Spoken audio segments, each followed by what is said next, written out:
It was good. Our UPS Ford was fast when we unloaded, and there's a little bit more to setting on the pole and qualifying well nowadays with the new qualifying procedure and how they line everybody up. So I think Drew, our crew chief, did a nice job on, figuring out when to make our qualifying lap in practice. We were able to knock out a fast lap in practice, which ultimately gave us a good draw for tonight's qualifying. And it was a fast lap. Car stuck good, so it gives us a good spot, obviously, for our UPS team on pit road. And I think our car's pretty fast in race trim as well, so it should be a fun Saturday night.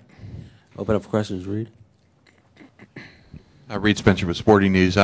David, you've been fast in practice before, but today you converted it into a pole. What was the difference today in terms of the way you approached the qualifying session? Well, the first thing, I wasn't backwards coming off of turn 2 like I was at Vegas, so that helped.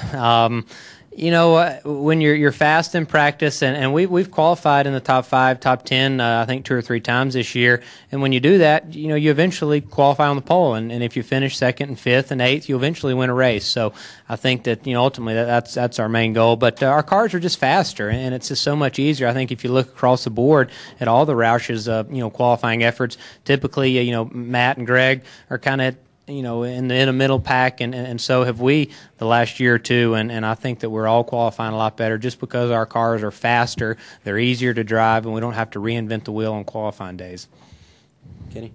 Kenny Bruce with SceneDaily.com. Clint Boyer mentioned this earlier, and you mentioned it just a minute ago.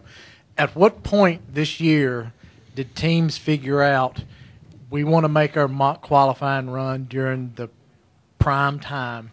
So when we go, it puts us in the good spot when we go out to qualify. Probably at Phoenix when the schedule was a little funny and we had those 2 practices on Friday, I believe, and then we qualified on Saturday. Some guys were doing their mock runs in that first practice, and then we all thought, man, that's kind of weird. But then when Saturday rolled around, we realized why. And so that's a neat thing that NASCAR did, changing the schedule around. It gives us an opportunity for a little strategy work on Friday or Saturday, whatever practice day we have. And obviously yesterday it was kind of a madhouse in the 6-car garage because we planned on doing race runs that whole first practice, and then we slowly started to see ourselves drop back. And with like 15 minutes left, we were 25th on the sheet, and we realized everyone was doing qualifying runs. And so we hurried up real fast to change over, and we were able to get a good lap. And ultimately, that's the only reason we're on the pole today, because we were able to go last. If we would have went, I think, 10 cars from then, I don't think we could have got it. Any more questions for David? Bob? Bob Hocker, Scene Daily. Can you just, what's your emotions about getting this pole?